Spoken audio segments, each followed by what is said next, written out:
Hi, I'm Rui Pereira da Costa, organizer of the International Endo Masters 2016. Are you enjoying the Congress so far? I hope so. Our next speaker comes from Paris, France, and his name is Guillaume Joigny. Guillaume received his DDS from the University of Paris 5 in France, and in 2012 he went to Philadelphia, where he completed his post-graduation program in endodontics in the University of Philadelphia. He's now finishing his master's in endodontics microbiology in the same university. Guillaume Joigny has been teaching endodontics since 2010 in the University of Paris 5, and he currently practices endodontics and surgical endodontics in the beautiful city of Paris. In this Endo Masters 2016, Guillaume Joigny will present yet another challenge to just about any clinician. He will tell us all about the diagnosis and management of root resorption, a lecture not to be missed that I'm sure you'll enjoy. See you soon!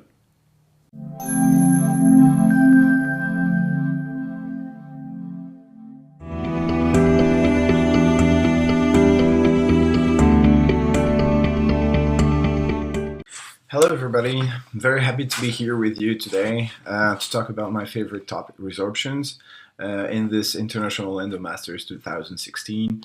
This is a great opportunity for me. I'm very proud to be here with you, and I would like to thank Rui for his job. It's amazing what he's done. I've followed the lectures last year in the 2015 edition, and I've learned so much from all the people who were lecturing. That's a great opportunity. I remember I was waking up, because it was not in the same hour, I was waking up to see the lectures. You know, some people wake up to see the NBA games, and I was waking up to watch some lectures. So I'm very happy to be here with you again. I would like to thank you, Rui, for this invitation. And this is awesome for a lot of people to learn, and it's very easy to access and everything. So it's a really, really great advance in terms of sharing the information. So we'll talk about resorption today. Resorption is one of my favorite topics. And this is very interesting because I was interested in resorption from the beginning because I didn't get anything about it. I didn't really understand. There was so many things to know about it. There was so many information. I didn't really understand what was going on. You saw a lot of different process of resorptions, different images on the X-ray and everything. So I'll share with you what I've learned throughout these years, and with some minor cases and friends' cases. So we're going to talk about diagnosis and treatment of the pathological resorptive lesions. First of all, what we have to understand is resorptions is due to cells. It's a cellular process. And those cells are the osteoclasts. The osteoclasts are multicellular cells. And they they resorb the bone, and they actually resorb the dentin as well. So when you look at the cells, the odontoclasts that are resorbing the bone, the dentin, sorry, they look exactly the same. They're a little bit more smaller, because of the substrate they dissolve. Dentin is different than bone. But if you look at the different studies, the mechanism is totally common. It's totally the same, and as in bone resorption. So those cells are the starting point of resorption process. So how does it work? It works like this. Those cells have to be activated. So when it starts, you actually have mononuclear precursors, and those cells are not capable of resorbing anything. And you have a signal that comes from the osteoblast, the cells that are capable of laying down bone.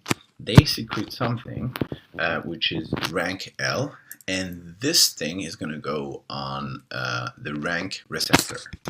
And this this link between the ligand rank L and rank is going to activate the mononuclear precursors, and they're going to fuse together to form a mature osteoclast. So when you look at it on this video, you have here the ligand that comes on this receptor on the precursor, and all the precursor, all of a sudden, they're going to fuse together and form a mature odontoclast. or osteoclast. And this cell now is capable of binding to the bone, binding to the dentin actually, and resorbing this mineralized structure.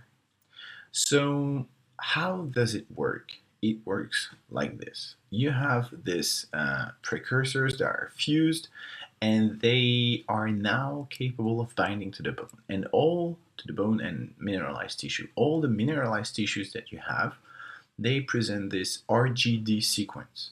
And this RGD sequence is very important because without it, you cannot have a link between the odontoclast and the mineralized structure. So whenever you have a mineralized structure, you have RGD sequence, and then you can have an osteoclast that can bind to it.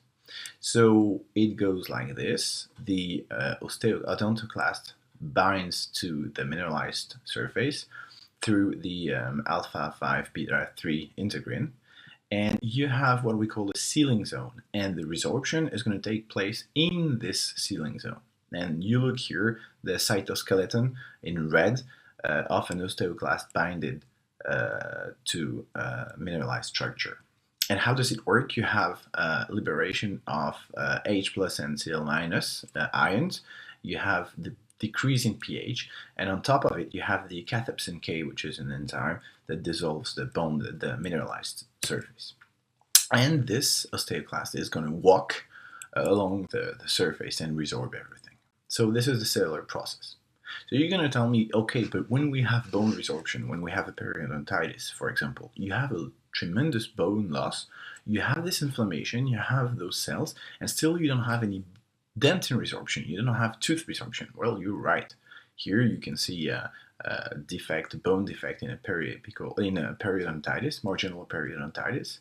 And here, another case of mine on apical surgery, where you see an apical lesion, bone resorption, but there is no tooth resorption.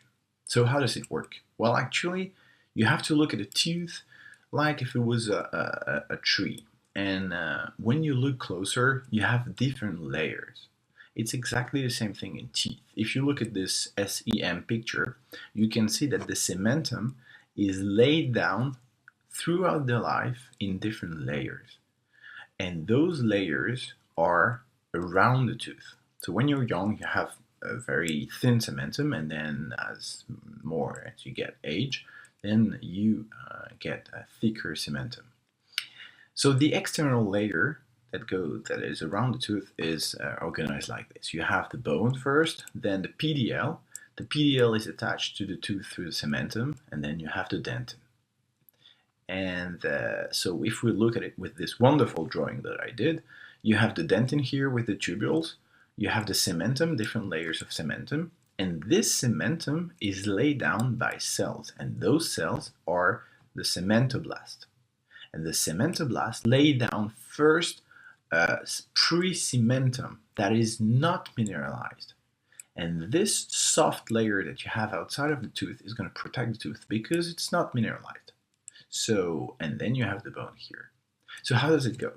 Whenever you have resorption on the side, on the bone, you have osteoclast, odontoclast, everything, it resorbs the bone, but it cannot resorb the tooth. Why? Because the osteoclast cannot bind to the surface that is not mineralized, this protection layer. And as soon as you have a defect, a damage to the layer, then the osteoclast, the odontoclast, can move and resorb both the cementum and the dentin. So this is how it works.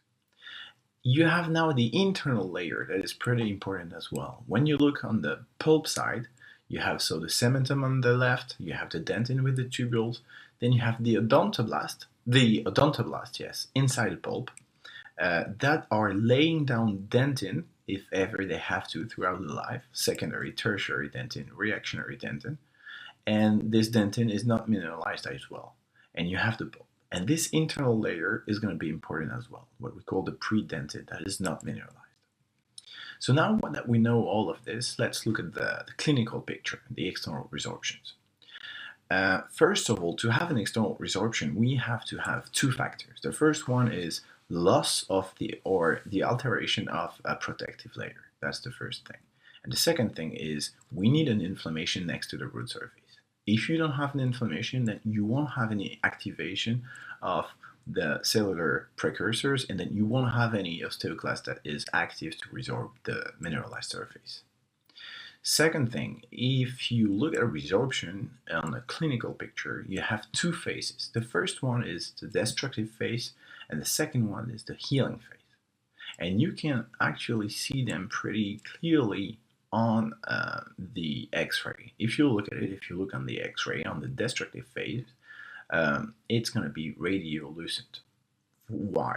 Very easy. Let's take this orthodontic movement. The tooth is tilted.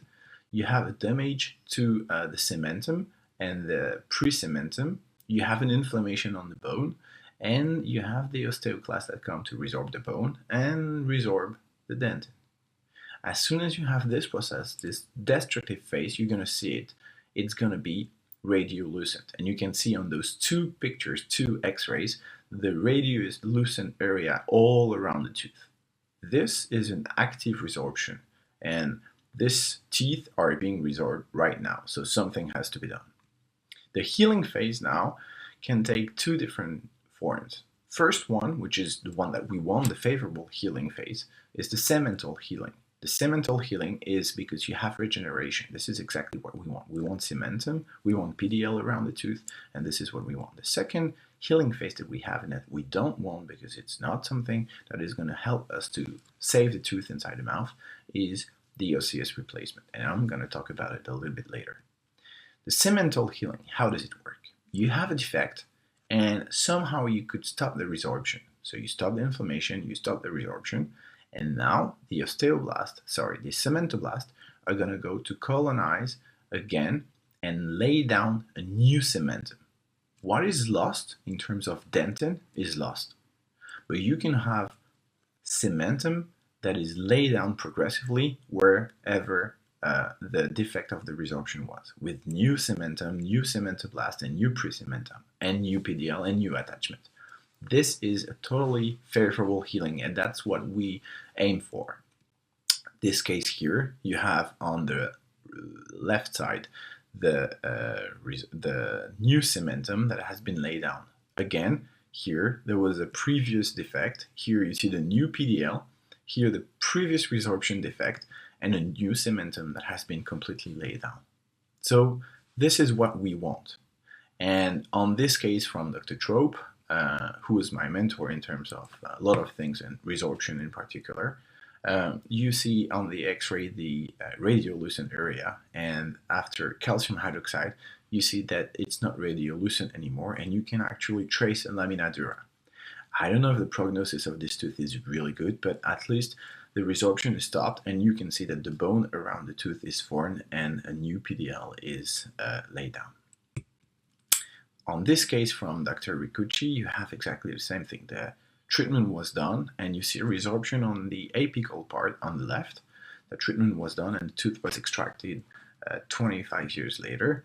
And this is what you can see. A new cementum has been laid down, a new PDL, and everything. So this is favorable healing, and that's what we want. Now the osseous replacement is something that we don't want, because eventually the tooth is going to be lost. How does it look like? It's actually like a competition, like a cellular competition.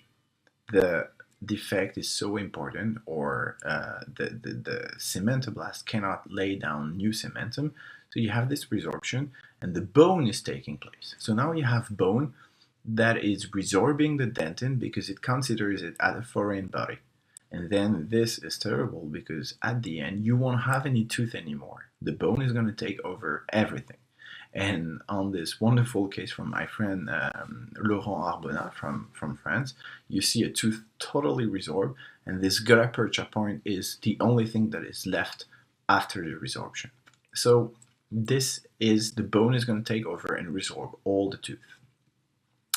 So we have different, let's get into the different resorptions that you can face. You can have the surface resorption, transient apical breakdown that is really difficult to diagnose, and we're going to talk a little bit about it.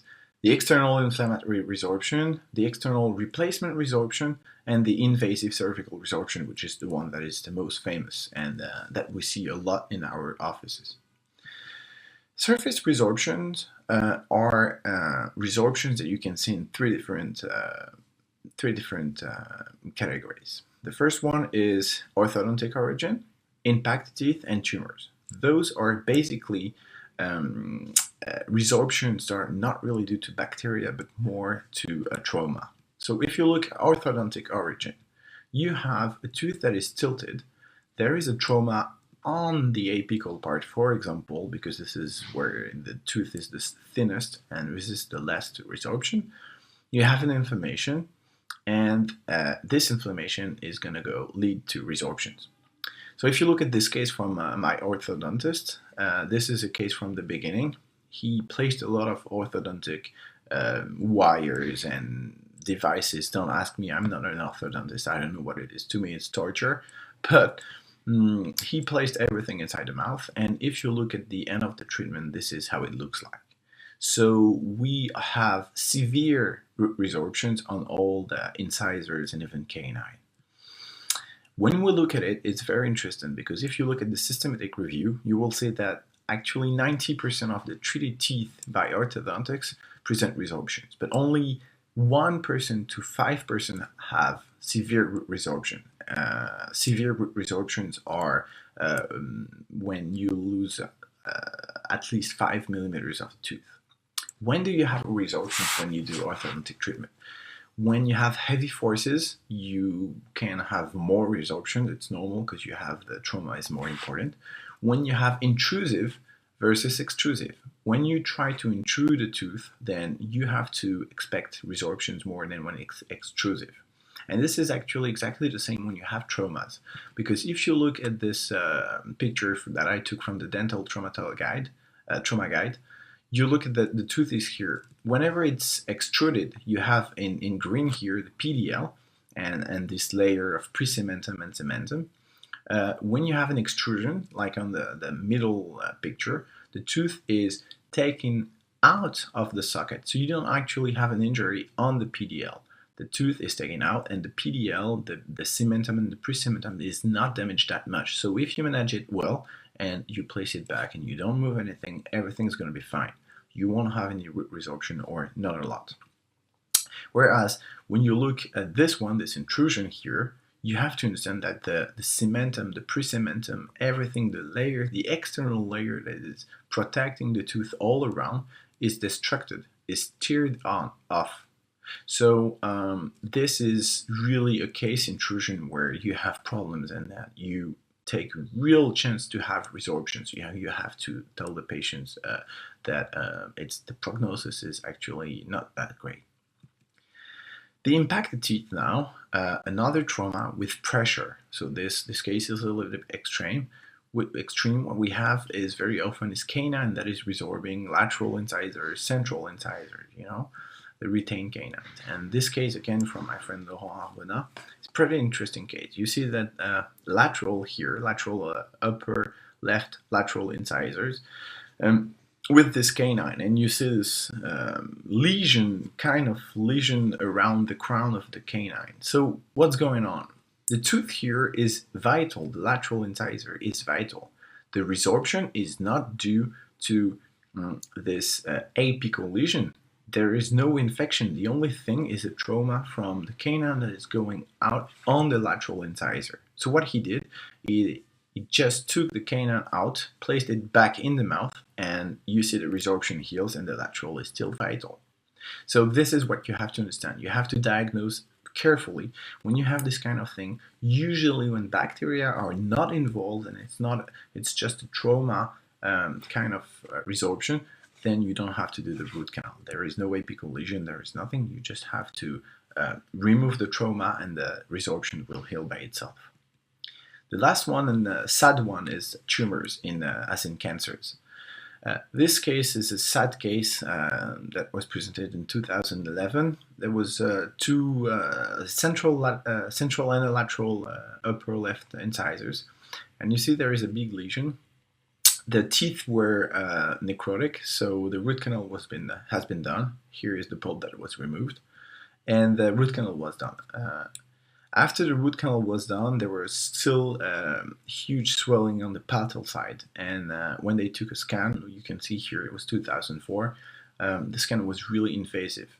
and they took a biopsy, and there was a sarcoma. So the treatment was pretty sad and radical, because they had to remove the whole piece of the maxillary.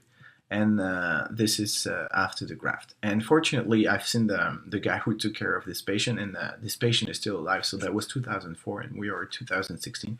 And so you see, 12 years later, the patient is still alive. But see, it was really invasive. So you have to know that cancer, when you have lesions that are not responding to our treatment, and you have resorption associated, it's due to the invasive character of the pathological process. Another case here with those resorption around the mandibular right molars and premolars, and you see here there is something going wrong. You can tell resorption is very invasive, different teeth. There is no apparent reason, and here they did the surgery. When you look at the tooth that was extracted, it's extremely invasive, and it was actually multiple myeloma as well. So those kind of lesion can be really invasive, and you have resorptions on these teeth.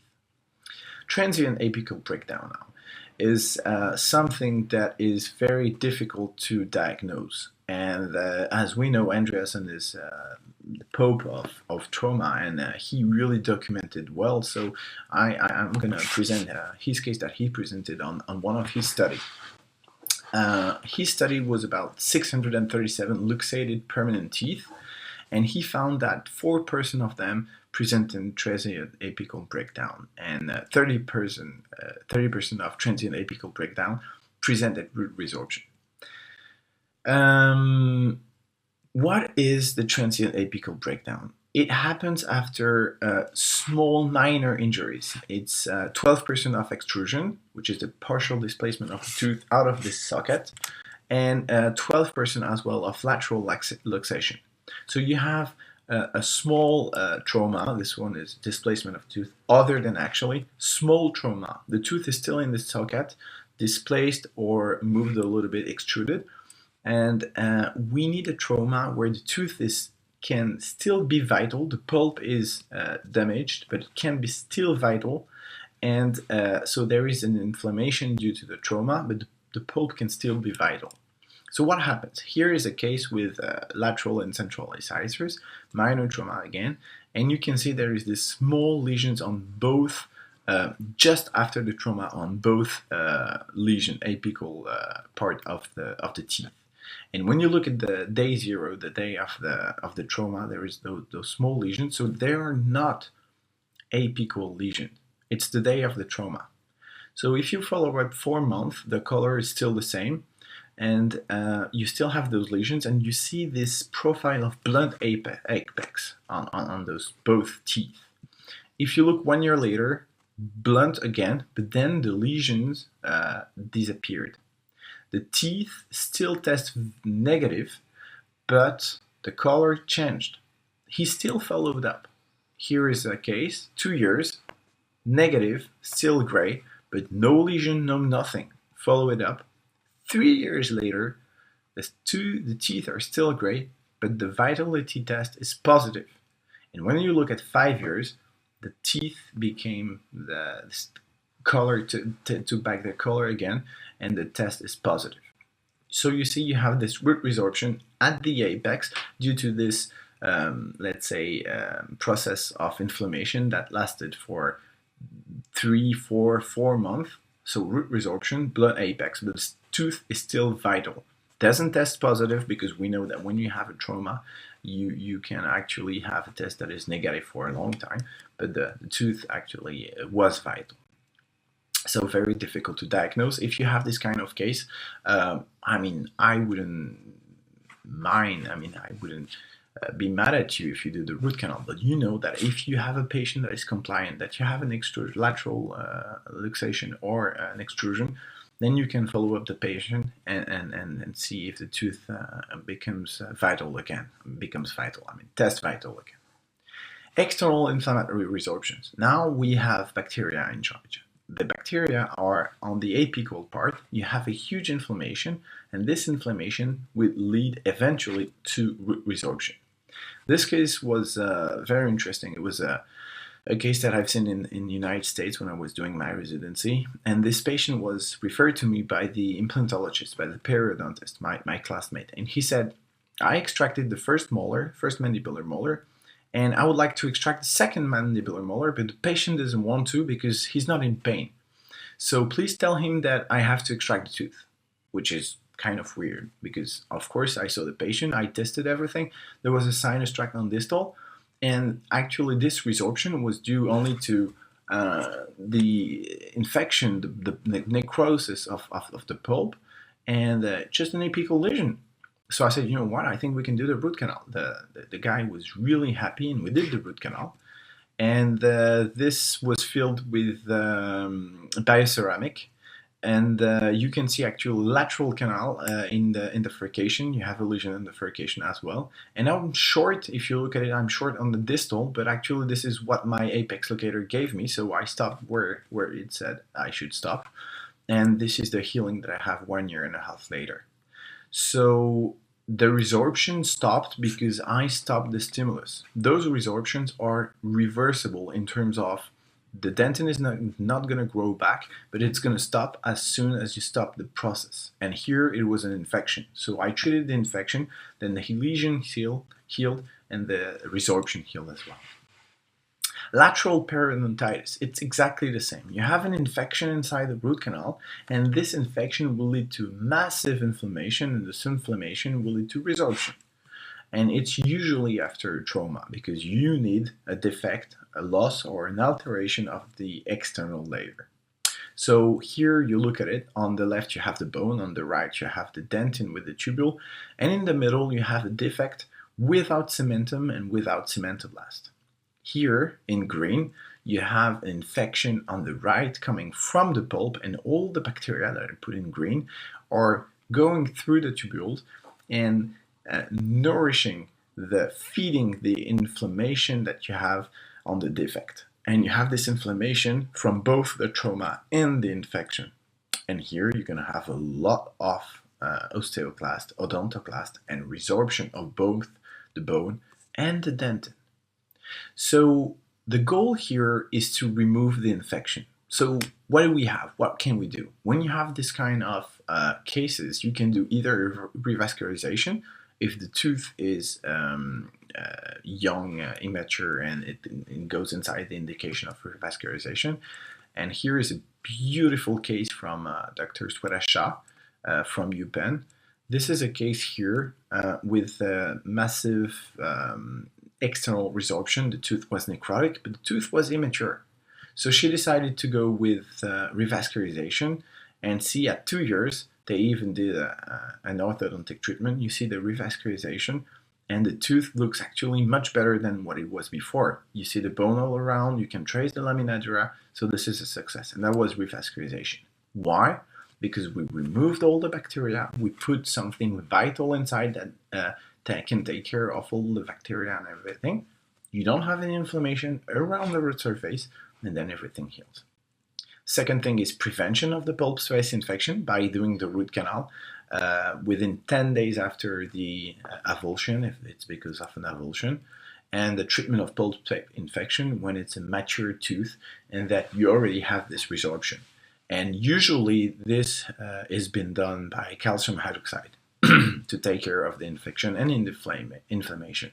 So here 2 cases, this one with calcium hydroxide inside the root canal, and another one here, infection, inflammatory resorption, calcium hydroxide inside the tooth, and when everything is done and you don't have any inflammation anymore, you don't have any, you're in the healing phase, then you can fill your tooth and obturate the root canal. Surgical invasive resorptions, though, those are the most interesting resorptions, and those are the resorptions that we see the most in our offices. Surgical invasive resorption are very often misdiagnosed as external, internal, we don't really know, and that's what I hear a lot. So how can you do it? How can you make the difference? First of all, you have to understand that it takes place, it starts in the connective tissue. So you have the sulcus, the epithelial junction, and this starts underneath connective tissue. Here you see on the left the bone, then the cementoblast, the pre-cementum, the cementum, then the dentin, and on the right you see the odontoblast. On green you see the predentin, and on pink, kind of pink, the pulp. And you see this triangle that I represented, red and green. This is the infection coming from the sulcus. So how does it work? You have osteoclast here in the connective tissue with an inflammation, resorption of the dentin. So far, this is something that you cannot see. Sometimes it's very difficult to see, and you can see that only in late stages. But what is really something that is special and specific about cervical invasive resorption is what you're going to see now. If I zoom in, the resorption defect here, when it's going to go towards the pulp, it's gonna go until the predentin. And now remember, I said that when you have a tissue that is not mineralized, you cannot have osteoclasts that bind to it. This is exactly what happens here. The dentin, the osteoclast, cannot bind to the predentin. So the resorption is going to stop here, and it's going to go around the tooth. So if you look at this case from my mentor and my associate here in France, Bertrand Cayat, there is a resorption, cervical resorption on top of this tooth. And when he did the surgery, this is what he has seen. And when he removed all the tissue, this is the pulp here, totally intact. The pulp has not been touched by anything inside. Why? Because the osteoclast, when it touched the predentin protect the pulp. There is no resorption. So there is no way the osteoclast can go inside the pulp. And you're going to see something very, very specific about it. You saw those two white lines around it. And this is some kind of a protection that you have around the tooth. The predentin is probably laying down something where there is a tissue that is sclerotic around the pulp. The pulp is protected, and whenever you have those two lines around the pulp with an image that looks like a resorption on the cervical part, you can be sure that this is a cervical invasive resorption. Here, one case for my friend Leon Parienti, who is a wonderful implantologist, and he takes wonderful pictures. This is a case that he received, and he actually sees more resorptions than I do. I'm pretty jealous about it. But he extracts all of them, and he gives me the picture, so it's okay. I don't mind. There is this lateral incisor here. Huge inflammation, and when you took the x-ray, this is how it looks like. And you see that there is a composite on the cervical part and a huge resorption. This is an external resorption. And he managed to extract the tooth in one piece. Don't ask me how he does that, I don't know. But this is the tooth here. And we had fun. I told him, you know what, send me the tooth. And I took a micro-CT. And when you look at the micro-CT of this tooth, you can see this on the middle part, this section, the horizontal section.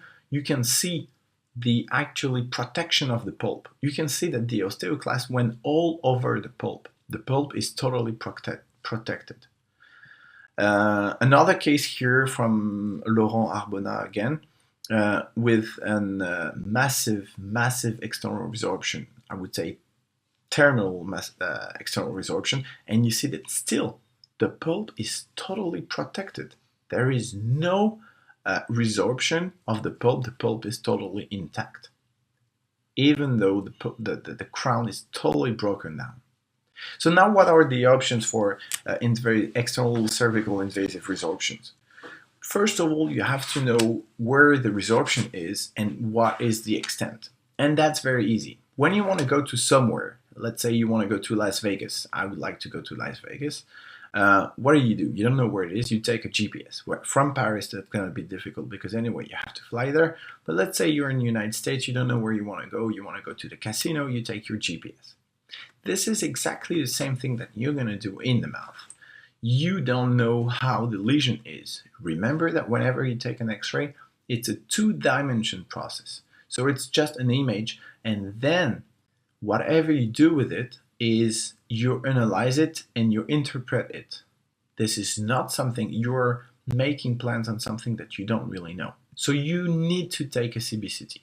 And here, this is a cone beam that has been taken on a patient that had a resorption on the lateral incisor. And I actually think that this patient is actually the one that I showed you. Yes, it is. If you look at the upper right lateral incisor, it's going to come now. There you go.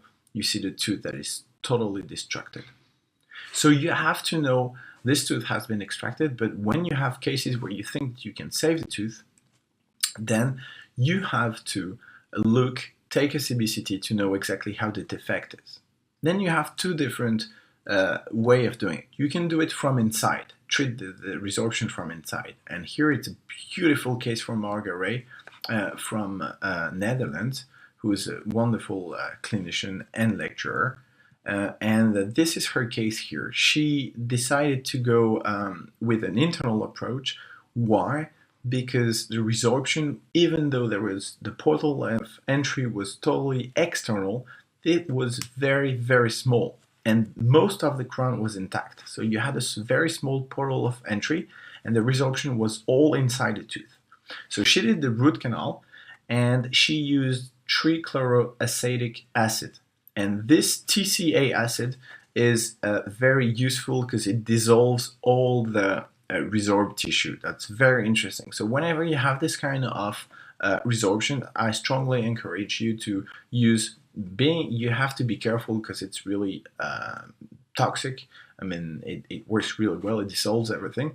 But you put this trichloroacetic acid inside the tooth and it resorbs everything. And when you look at it, she did the root canal. She removed everything inside the granulation tissue. Then she did the root canal. And this is the root canal. She filled it up with a composite. And this is 7 years recall. And when you look at it, there is no probing. And she took a cone beam. And you can see a very small portal of entry on this mandibular premolar, on the buccal side, the root canal, and everything is fine. So that's the first way of treating the external cervical resorption, going by inside if ever you have a small portal of entry. Now you can do it from the outside. And I would say that this is the option that you have to take whenever the portal of entry is big. This canine was referred to me, it was 3 months ago, something like this. And this patient, when I took the x-ray, this is what it was. This is what it looked like. She had a small sensation. What's interesting is you cannot see it. I mean, if you don't take any x-rays, you cannot see anything. Now that you know that there is a resorption, if you look on the sulcus, on the right side, you see there is small pink dots and inflammation a little bit. And when you look at the resorption, it's huge. So, and what's interesting is this patient had, I don't know if you see the wrinkles that are just in front of the canine. This patient had 2 years ago sclerodermia, which is wrinkles and on the dermis. And what's interesting, and I asked the dermatologist, and very often here it was here on the chin. But very often sclerodermia can be associated with bone resorption. So I don't know if this root resorption is associated with this sclerodermia, but what's interesting is this sclerodermia is just in front of the canine, and we know that it can be associated with bone resorption. So that's interesting, and that might be one of the causes. When you look at the scan here, the CBCT, this is how it looks like. And here on the right side, you see the buccal part is totally gone, but you see that the pulp, you see this little white dot, you see that the pulp, as always, is protected. So I decided to go for a surgical approach. And this is how I did it. I raised the flap. I did a vertical release in the mesial of the canine, and I cleaned everything. And you see on the right side of the canine, it was really bleeding a lot. That was the portal of entry of the resorption. You see on the left side, it's clean. On the right side, it's black because I used ferric sulfate. I had to use ferric sulfate to stop completely the bleeding. And the pulp in the middle is totally vital and there is no problem with the pulp. I decided to restore this tooth with Fuji, because I'm hoping for epithelial attachment, and it has been shown that you have actually fibroblast and epithelial attachment on this kind of material. And I did suture everything. So that was before, and that was after my treatment. And I was hoping that the tooth, the pulp could be still vital after a long time. This is the case 3 weeks when I removed the suture, 3 weeks after the surgery. And you can see that you have, I have to polish a little bit the material. And you can see the vertical release that is healing pretty well. And the patient, I'll give you the follow-up of the patient at the end of the presentation. This is another case. So the first case was treated with glass ionomer because my goal was to establish a new epithelial attachment because I was supracrestal. Now you have resorptions that you want to treat where the resorption part is underneath the bone. So this is a wonderful case from my faculty and friend Dr. Kratchman from UPenn. And he took a CBCT, and when you look at this resorption here, it's underneath, it's buccal, it's under the bone. So here, you don't want an epithelial attachment. What you would like is a bone attachment. You would like even bone and regeneration, which is cementum, PDL, and bone. So what did he do? He flapped everything, and he decided to place a bioceramic. And this is the bioceramic that was placed. He placed a membrane, and he has the follow-up. That was after a year, and this is unbelievable, a very nice result with a cortical plate that came along the bioceramic putty that was placed on this tooth. So total regeneration, very, very nice case. So whenever you have a situation with a resorption defect that is underneath the bone and that you're hoping for bone healing, then you have to use bioceramic, MTA, whatever MTA, like calcium silicate material that are known for being biocompatible and where you can have a cementum healing and regeneration, bone regeneration on top of it. The prognosis of this kind of resorptions, it's favorable if you have a minimal loss of tooth structure, but actually this is very complicated because whenever you diagnose this kind of resorptions, they are very often asymptomatic, and whenever you diagnose them, it's very often too late. Second thing is when it's located cervically, but above the crestal bone. This is favorable, and this is the case that I showed you when it's a little bit smaller. Why? Because you can flap it, or you can do an orthodontic extrusion and you can access it. And the thing is, if it's accessible for repair, the prognosis is favorable, very favorable. Whenever you have to do a surgery, then it's a little bit more questionable. When you have a minimal impact on restorability of the tooth, the prognosis is favorable to questionable. You have to tell the patient that the tooth is not as strong as it was before. Whenever you need a crown lengthening or an orthodontic root extrusion or a flap or a surgery or everything like this, the prognosis is questionable, meaning that you are doing something, it's going to work for a certain time, but you have to tell the patient that this tooth, as I told you, is not as strong as it was before.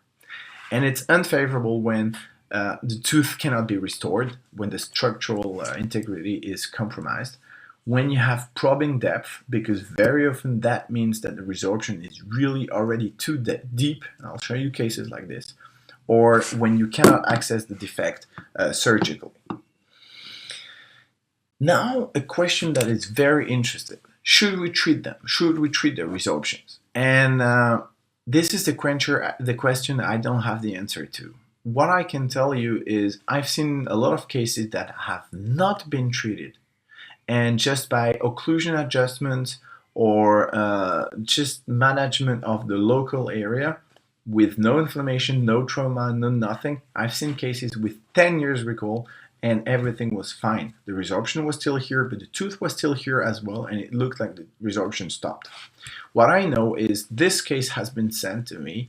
It was 2015, and it was not to me, actually. It was to my orthodontist. And the dentist said to the patient, do you want to do something with this canine? And I don't know how it went, but they didn't do anything.